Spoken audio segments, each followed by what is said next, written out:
ರಾಜಧಾನಿ ದೆಹಲಿಯ ಜಂತರ್ ಮಂತರ್ ಸೇರಿದಂತೆ ಇಡೀ ಭಾರತದಾದ್ಯಂತ ನೀಟ್ ಪ್ರಶ್ನೆ ಪತ್ರಿಕೆ ಸೋರಿಕೆಯ ವಿಚಾರಕ್ಕೆ ಸಂಬಂಧಪಟ್ಟಂತೆ ವಿದ್ಯಾರ್ಥಿಗಳು ಪ್ರತಿಭಟನೆಯನ್ನು ಮಾಡ್ತಾ ಇದ್ದಾರೆ. ವಿದ್ಯಾರ್ಥಿಗಳ ಪ್ರತಿಭಟನೆಗೆ ಇದೀಗ ನರೇಂದ್ರ ಮೋದಿ ಅವರು ಒಂದು ವಿಡಿಯೋವನ್ನ ಕೂಡ ಮಾಡಿದ್ದಾರೆ. ಅದು ಸೆಲ್ಫಿ ವಿಡಿಯೋ. ಸಾಮಾಜಿಕ ಜಾಲತಾಣದಲ್ಲಿ ಹರಿಬಿಟ್ರು. ಅದು ಸಖತ್ ಲೈಕ್ಸ್ ವ್ಯೂಸ್ ಅನ್ನ ಕೂಡ ಪಡೆದುಕೊಳ್ತು. ಆನಂತರ ಮತ್ತೊಂದು ವಿಡಿಯೋವನ್ನ ಕೂಡ ಬಿಟ್ರು. ಹಾಗಾದ್ರೆ ಈ ವಿಡಿಯೋದಲ್ಲಿ ಏನು ಹೇಳಿದ್ದಾರೆ?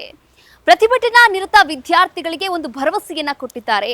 ಯಾರು ಈ ಪ್ರಶ್ನೆ ಪತ್ರಿಕೆ ಸೋರಿಕೆಯನ್ನ ಮಾಡಿದ್ದಾರೆ ಅವರ ವಿರುದ್ಧವಾಗಿ ಕಠಿಣ ಕಾನೂನು ಕ್ರಮವನ್ನ ಜರುಗಿಸುತ್ತೇವೆ ಎನ್ನುವಂತಹ ಆತ್ಮವಿಶ್ವಾಸದ ಭರವಸೆಯ ಮಾತುಗಳನ್ನು ಆಡಿದ್ದಾರೆ. ಹಾಗಾದ್ರೆ ಏನ್ ಶಿಕ್ಷೆ ಕೊಡ್ತಾರೆ? 10 ಕೋಟಿ ದಂಡ ಹಾಗೆ 10 ವರ್ಷ ಜೈಲು ಶಿಕ್ಷೆ ನೀಡುವಂತಹ ಭರವಸೆಯನ್ನ ಕೂಡ ಕೊಟ್ಟಿರತಕ್ಕಂತ ಪ್ರಧಾನಮಂತ್ರಿ ನರೇಂದ್ರ ಮೋದಿ ಅವರು ಹಿಂದೆ ಅಸ್ತಿತ್ವದಲ್ಲಿರ್ತಕ್ಕಂಥ ಒಂದಷ್ಟು ಕಾನೂನುಗಳನ್ನ ಇನ್ನು ಕಠಿಣ ಕಾನೂನುಗಳನ್ನ ತರೋಕೆ ಈಗಾಗಲೇ ಸದನದಲ್ಲಿ ಒಂದು ಚರ್ಚೆಯನ್ನ ಮಾಡುವಂತಹ ನಿರ್ಧಾರಕ್ಕೆ ಕೂಡ ಬಂದಿರುವಂಥದ್ದು. ಹಾಗಾದ್ರೆ ಈ ಜಂತರ್ ಮಂತರ್ನ ಪ್ರತಿಭಟನೆ ಆಗಿರ್ಬೋದು, ವಿದ್ಯಾರ್ಥಿಗಳ ಮುಂದಿನ ಭವಿಷ್ಯ ಆಗಿರಬಹುದು, ಮೋದಿ ಅವರು ಏನು ಹೇಳಿದ್ರು, ಇದನ್ನ ಈ ಕುರಿತಂತೆ ಒಂದಷ್ಟು ಮಾಹಿತಿಗಳು ಲಭ್ಯವಾಗಿದೆ, ನೋಡ್ಕೊಂಡು ಬರೋಣ.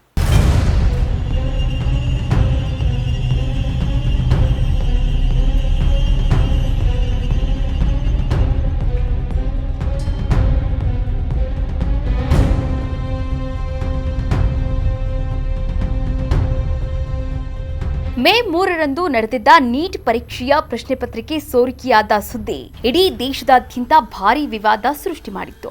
ಇದರ ಬೆನ್ನಲ್ಲೇ ಎಚ್ಚೆತ್ತುಕೊಂಡ ರಾಷ್ಟ್ರೀಯ ಪರೀಕ್ಷಾ ಏಜೆನ್ಸಿ ತಕ್ಷಣವೇ ಮರು ಪರೀಕ್ಷೆ ನಡೆಸುವುದಾಗಿ ಘೋಷಣೆ ಮಾಡಿತ್ತು. ಅದರಂತೆ ಮರು ಪರೀಕ್ಷೆ ಜೂನ್ 21ರಂದು ನಡೆದಿದೆ. ಆದರೆ ಮರು ಪರೀಕ್ಷೆಯ ಬಳಿಕ ಪ್ರಕಟಣೆ ಮಾಡಿದ್ದ ಕೀ ಉತ್ತರಗಳಿಗೂ ಫಲಿತಾಂಶದ ನಂತರ ಬಂದಿರುವ ಅಂಕಗಳಿಗೂ ವ್ಯತ್ಯಾಸವಿದೆ ಎಂಬ ಆರೋಪಗಳು ಇದೀಗ ಕೇಳಿಬರ್ತಿವೆ.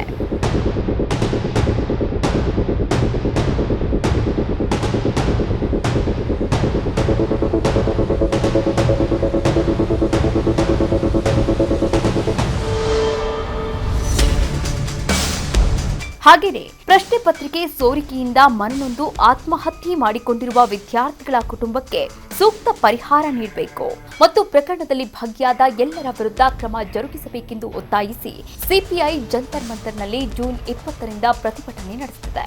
ಈ ಪ್ರತಿಭಟನೆ ದೆಹಲಿ ಮಾತ್ರವಲ್ಲದೆ ದೇಶದ ಹಲವು ಕಡೆಗಳಲ್ಲಿ ತೀವ್ರವಾಗಿ ನಡೆಯುತ್ತಿದೆ. ದೆಹಲಿಯ ಜಂತರ್ ಮಂತರ್ನಲ್ಲಂತೂ ಹಲವು ದಿನಗಳಿಂದ ನಿರಂತರ ಪ್ರತಿಭಟನೆ ನಡೆಯುತ್ತಿದೆ. ಈ ಬೆಳವಣಿಗೆ ಮಧ್ಯೆ ಪ್ರಶ್ನೆ ಪತ್ರಿಕೆ ಸೋರಿಕೆ ಮತ್ತು ವಂಚನೆ ವಿರುದ್ಧ ಅಸ್ತಿತ್ವದಲ್ಲಿರುವ ಕಾನೂನುಗಳನ್ನು ಇನ್ನಷ್ಟು ಕಠಿಣಗೊಳಿಸಲು ಕೇಂದ್ರ ಸರ್ಕಾರ ಮುಂದಾಗಿದೆ. ವಂಚಕರ ವಿರುದ್ಧ ಕಠಿಣ ಕಾನೂನು ಮಾರ್ಪಾಡುಗಳನ್ನು ಮಾಡುವ ಮೂಲಕ ವಿದ್ಯಾರ್ಥಿಗಳ ಬೇಡಿಕೆಗಳಿಗೆ ಕೇಂದ್ರ ಸರ್ಕಾರ ಧ್ವನಿಯಾಗುತ್ತದೆ.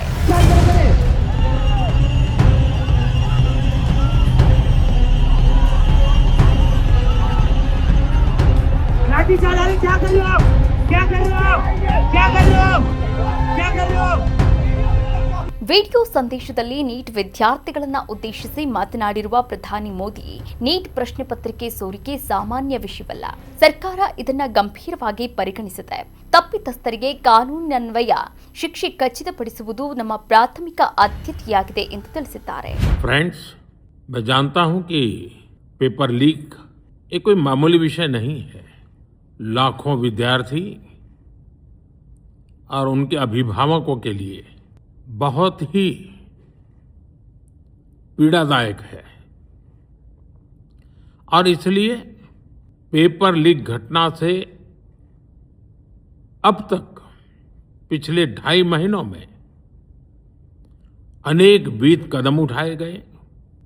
गुनहगारों को पकड़ा गया है, वे जेल में पड़े हैं. हमारा सबसे महत्वपूर्ण जिम्मा था कि विद्यार्थियों का 1 वर्ष बर्बाद न हो. तत्काल परीक्षाएं लेना बहुत जरूरी था. सरकार ने अभी पूरी शक्ति का उपयोग करके कम से कम समय में 22 लाख जितने विद्यार्थियों के एग्जाम हो जाए इसका प्रबंध किया.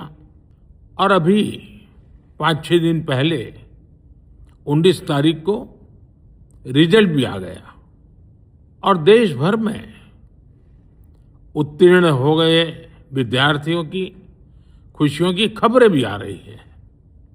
लेकिन हम वहां पर संतोष मानने वाले लोगों में से नहीं है। और इसलिए मैंने आज फास्ट ट्रैक कोर्ट के लिए विभागों को निर्देश दिए थे। आज विभागों ने लगातार मेहनत करके देर रात मुझे मुसद्दा भी दे दिया। फास्ट ट्रैक कोर्ट और कठोर सजा के प्रावधान के साथ का ये मुसद्दा कल कैबिनेट में चर्चा होगी। कैबिनेट के साथियों के सुझाव के बाद उसका अंतिम रूप दिया जाएगा और सोमवार से संसद का दूसरा सप्ताह शुरू हो रहा है। तब जल्द से जल्द उस बिल को सदन में पारित कराने का प्रयास किया जाएगा। ಹಾಗಿದ್ರೆ ಕೇಂದ್ರ ಸರ್ಕಾರ ಜಾರಿಗೆ ತರಲು ಹೊರಟಿರುವ ಕಠಿಣ ಕಾನೂನಿನಲ್ಲಿ ಏನೆಲ್ಲ ಅಂಶಗಳಿವೆ ಅನ್ನೋದನ್ನ ನೋಡೋದಾದ್ರೆ, ಪ್ರಶ್ನೆ ಪತ್ರಿಕೆ ಸೋರಿಕೆಯಂತಹ ಪ್ರಕರಣಗಳ ವಿಚಾರಣೆಗಾಗಿ ತ್ವರಿತಗತಿ ನ್ಯಾಯಾಲಯ ಸ್ಥಾಪನೆ ಮಾಡುವುದು. ಈ ತ್ವರಿತ ಕೋರ್ಟ್ಗಳು 3 ತಿಂಗಳ ಒಳಗೆ ಪ್ರಕರಣ ಇತ್ಯರ್ಥಪಡಿಸಿ ಆರೋಪಿಗಳಿಗೆ ಶಿಕ್ಷೆ ಪ್ರಕಟಣೆ ಮಾಡುವಂತೆ ಮಾಡುವುದು. ಜೊತೆಗೆ ಪ್ರಶ್ನೆ ಪತ್ರಿಕೆ ಸೋರಿಕೆಯಲ್ಲಿ ಭಾಗಿಯಾದವರ ಜೈಲು ಶಿಕ್ಷೆ ಮತ್ತು ದಂಡ 2 ಬಾರಿ ಪ್ರಮಾಣದಲ್ಲಿ ಹೆಚ್ಚಳ ಮಾಡಲಾಗುವುದು. ಅಂದ್ರೆ ಪ್ರಸ್ತುತ 3 ರಿಂದ 5 ವರ್ಷಗಳವರೆಗೆ ಮಾತ್ರ ಜೈಲು ಶಿಕ್ಷೆ ಮತ್ತು 10 ಲಕ್ಷಗಳವರೆಗೆ ದಂಡ ವಿಧಿಸಲು ಮಾತ್ರ ಕಾನೂನಿನಲ್ಲಿ ಅವಕಾಶವಿದೆ. ಆದರೆ ಇನ್ಮುಂದೆ ಪ್ರಶ್ನೆ ಪತ್ರಿಕೆ ಸೋರಿಕೆ ರೂವಾರಿಗಳಿಗೆ 10 ವರ್ಷಗಳವರೆಗೆ ಜೈಲು ಶಿಕ್ಷೆ, 10 ಕೋಟಿ ರೂಪಾಯಿ ದಂಡ, ದೊಡ್ಡ ಪ್ರಮಾಣದ ದಂಡ ವಿಧಿಸಲಾಗುವುದು. ಹಾಗೆಯೇ ಪ್ರಶ್ನೆ ಪತ್ರಿಕೆ ಸೋರಿಕೆ ವಿಷಯ ಗೊತ್ತಿದ್ದು ಯಾರಾದರೂ ಮುಚ್ಚಿಟ್ರೆ ಅಂತವರಿಗೆ 1 ಕೋಟಿ ರೂಪಾಯಿಗಳವರೆಗೆ ದಂಡ ವಿಧಿಸಲು ಈಗ ಅವಕಾಶ ನೀಡಲಾಗುತ್ತದೆ.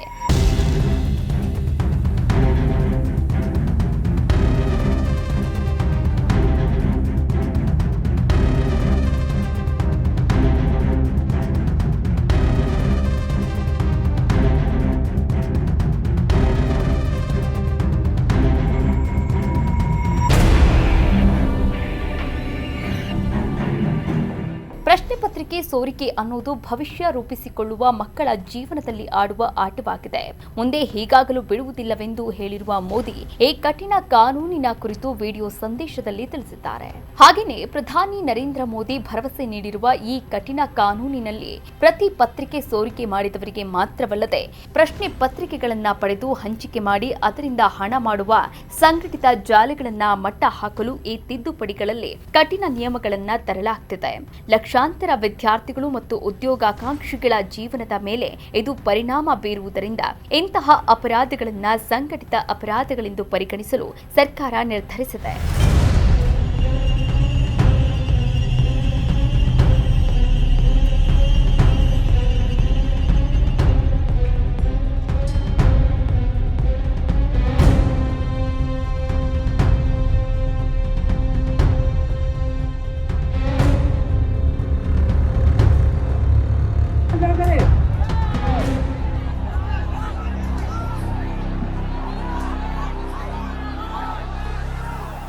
लाठी चार्ज आ रही, क्या कर रहे हो आप? क्या कर रहे हो? क्या कर रहे हो? क्या कर रहे हो?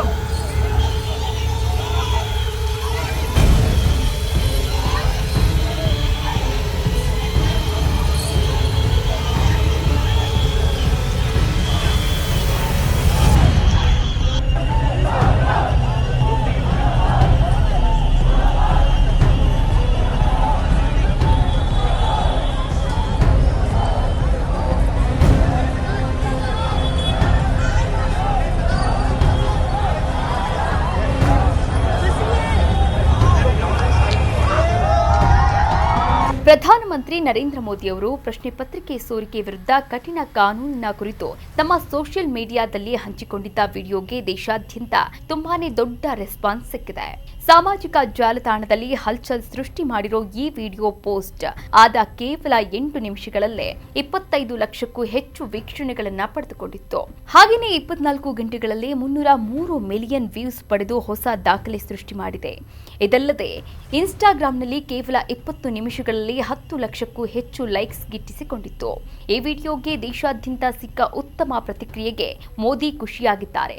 ಹೀಗಾಗಿ ಅದೇ ಖುಷಿಯಲ್ಲಿ ಯುವ ಜನತೆಗೆ ಧನ್ಯವಾದ ತಿಳಿಸಲು ನಿನ್ನೆ ತಡರಾತ್ರಿ ಮತ್ತೊಂದು ವಿಡಿಯೋ ಪೋಸ್ಟ್ ಮಾಡಿದ್ದಾರೆ. ಆ ವಿಡಿಯೋದಲ್ಲಿ ಎಲ್ಲರಿಗೂ ಥ್ಯಾಂಕ್ಸ್ ಹೇಳಿದ್ದಾರೆ. Thank you friends. कल देर रात आपसे मिलने का मौका मिल गया. मेरे जो वीडियो पोस्ट किया था उसको जिस प्रकार से आपने रिस्पॉन्ड किया, सकारात्मक सुझाव दिए, थैंक्स टू एवरीबॉडी. ये आपका प्यार बना रहेगा, हमारा नाता और अधिक सक्रियता से जुड़ता रहेगा. थैंक यू दोस्तों. ಪ್ರಧಾನಿ ನರೇಂದ್ರ ಮೋದಿಯವರ ಈ ವಿಡಿಯೋಗೆ ಗುಡ್ ರೆಸ್ಪಾನ್ಸ್ ಸಿಕ್ಕಿದೆ. ದೇಶದ ಯುವ ಜನತೆ ಮೋದಿ ಜೊತೆಗಿದ್ದೇವೆ ಎಂದು ಹೇಳಿದ್ದಾರೆ. ಇದೆಲ್ಲವೂ ಓಕೆ. ಆದರೆ ಈಗ ಸದ್ಯಕ್ಕೆ ಸುಧಾರಣೆ ಆಗಬೇಕಾಗಿರುವುದು ಕಠಿಣ ಕಾನೂನು. ಮಕ್ಕಳ ಭವಿಷ್ಯದ ಜೊತೆ ಕಳ್ಳಾಟ ಆಡೋ ಪುಂಡರಿಗೆ ಕಠಿಣ ಕಾನೂನಿನ ಅವಶ್ಯಕತೆ ಇದೆ. ಹೀಗಾಗಿ ಆದಷ್ಟು ಬೇಗ ಈ ಕಾನೂನು ಜಾರಿಯಾಗಲಿ.